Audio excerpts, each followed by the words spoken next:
Video का मुख्य उद्देश्य आपकी मानसिकता को बदलना नहीं, बल्कि आप जीवन के इस रास्ते में अपनी मंजिल तक कैसे पहुंचे, ये इस वीडियो का मुख्य उद्देश्य है। कई बार आपने लोगों को बोलते सुना होगा, बूंद बूंद से घड़ा भरता है। ऐसी ही एक घटना मेरे साथ भी हुई। मेरी क्लास चल रही थी, बच्चे पढ़ रहे थे। बच्चों के अंदर कुछ जीवन में हासिल करने की उमंग की ज्वाला जल रही थी कि अचानक मैंने उनसे कहा, बेटा घबराओ मत, अभी तुमको शायद कुछ चीजें ऐसी भी होंगी जो कठिन लग रही होंगी। वो कठिन है नहीं, वो तुमको कठिन इसलिए लग रही क्योंकि अभी तुम उसमें परफेक्ट नहीं हो, या कहें तो तुम्हारी प्रैक्टिस नहीं है। धीरे धीरे सीखो, एक दिन ऐसा जरूर आएगा कि जो चैप्टर या टॉपिक आज तुमको समझ में नहीं आ रहा, शायद तुम उसके किंग कहलाओ। डेफिनेटली तुम उसके किंग कहलाओगे।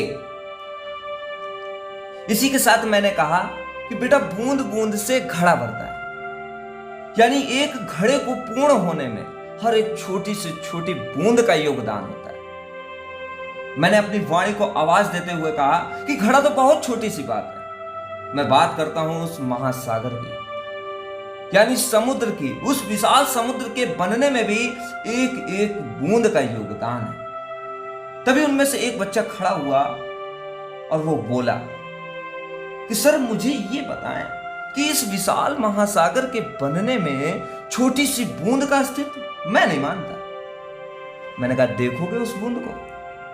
वो कहता हां।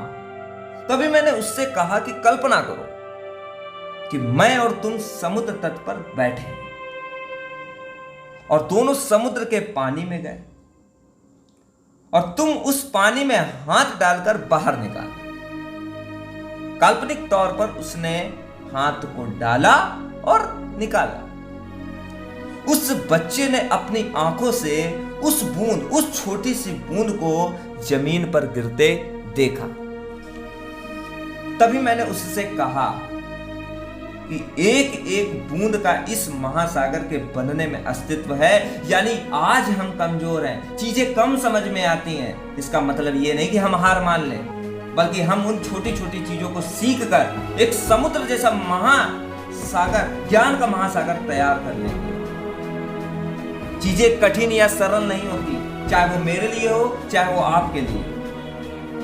बस वो तब तक हमारे लिए कठिन होती है जब तक हम उसमें परफेक्ट नहीं होते, और जैसे ही वो चीज हमें आने लगती है, हमारे लिए वही कठिन चीज क्या बन जाती है? सरल बन जाती है। याद कीजिए बचपन का वो दिन जब हमको पेंसिल मिली थी।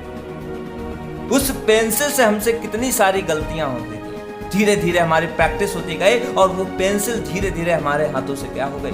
गायब हो गई। और फिर हमें क्या मिला? पेन मिला। पेन कब मिला? जब हमारे हाथों से वो गलतियां, जो गलतियां छोटी छोटी होती थी, जिनको मिटाने के लिए रबड़ होती थी, वो जब हमारी पेंसिल गायब हो गई, तब हमको क्या मिला? पेन मिला। यानी पेंसिल को लगा कि हाँ अब तुम परफेक्ट हो गए हो, तब वो क्या मिला? पेन मिला।